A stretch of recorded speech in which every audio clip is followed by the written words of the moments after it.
Hey, this is Eric Saunders with the Youth Football Coach's Handbook, and today we are talking about involving parents in your program. And there are a few things that we can do to make our season a little bit more engaging, a little bit more fun, and there are a few things to avoid when it comes to the involvement of parents. And so we want to take a few moments and cover that with you, and hopefully give you a little bit of insight into this topic. And so, for me personally, coaching youth football is a hobby. I enjoy it a great deal. I look forward to the youth football season every single year with much excitement.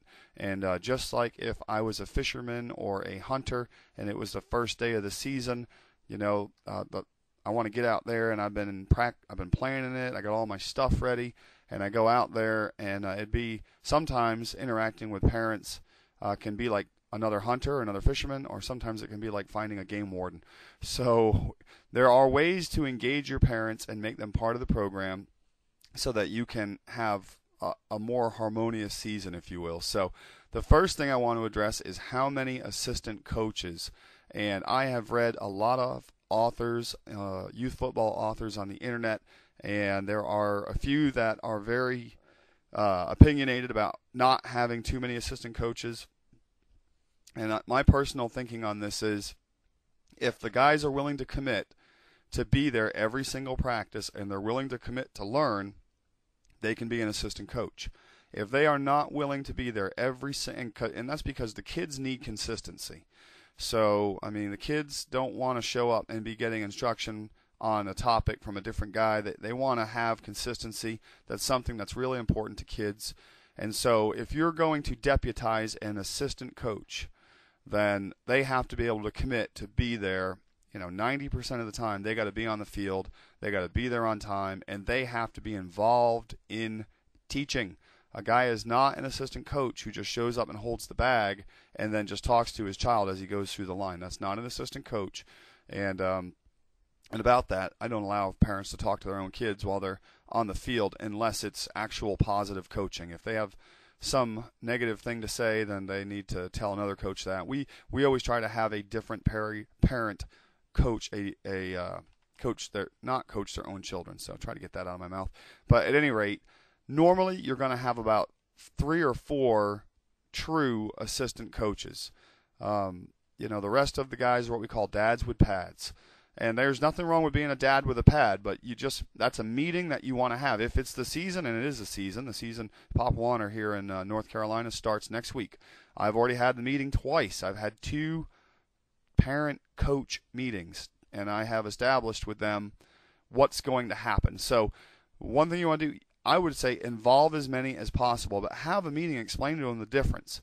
An assistant coach runs independent stations. They are going to be with the children alone, and they're going to say the right things and do the right things.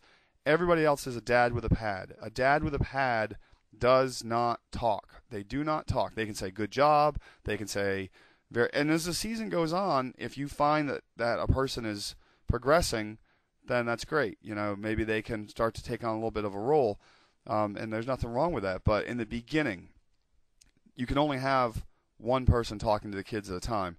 The kids, they don't have 8 teachers in a classroom, and all the 8 teachers aren't saying, and this, and that, and, make sure you stay low, and then the next teacher comes in, yeah, but you also want to bend your hips, and then the other teacher contradicts the first teacher. That's not how they teach in school, and that's not how you want to involve your parents in your football. So only deputize assistant coaches that want to commit to learning and want to commit to running your program 100%.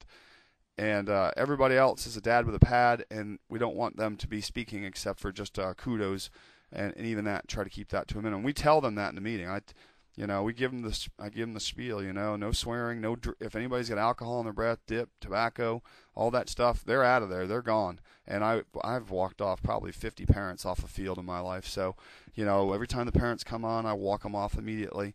And, you got to set that tone early. So it's a positive thing to have a lot of people out there helping, but it's also can be a negative thing if you let them get out there and do the wrong thing. So that's a couple of points about assistant coaches and what I call dads with pads. Next thing we're going to talk about is parents knowing their players' assignments.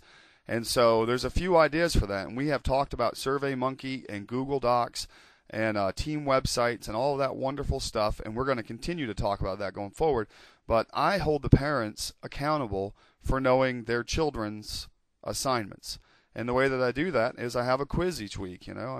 I set up a little quiz once we get into the season, and I know where the guy's going to be. If the kid is a left guard, the parent should understand what our blocking scheme is, and it's a blocking scheme that I picked up on the internet, and I believe it's Dave Caesar, so I'll give Dave credit for this, and maybe he picked it up from somebody. There's really no new material, really, but I believe Dave's was God, inside gap, person that's on you, or get downfield, and and the parents should know that. And what I do, the way that I work this is I have a quiz, and the quiz is for the parents, and there's a separate quiz for the kids, and it's about the kids' assignment. And if the kids beat their parents, as we grade as a team. We don't grade kid versus parent. We grade the whole team, kids versus parents. And if the parents lose, then they have to take everybody out for ice cream, or the kids don't have to make their bed, or whatever. They can go to a movie on the weekend. We make a bet is what we do, and it's really an awesome thing, because if the parents are interested in knowing the kid's assignment, guess what's going to happen with the kid? He's going to be interested in knowing his assignment as well, because whatever the parents are excited about, their children are excited about. And if you're a father of children, you know that. Kids always kind of fall in line behind their dads and moms and get excited about the same thing as our parents.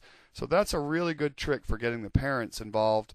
And, if they feel like they're part of the program, and the parents are you're doing it right when your parents are asking questions about their kids' responsibilities. If you're not getting questions about the kids' responsibilities, that is a flag. You're doing something wrong.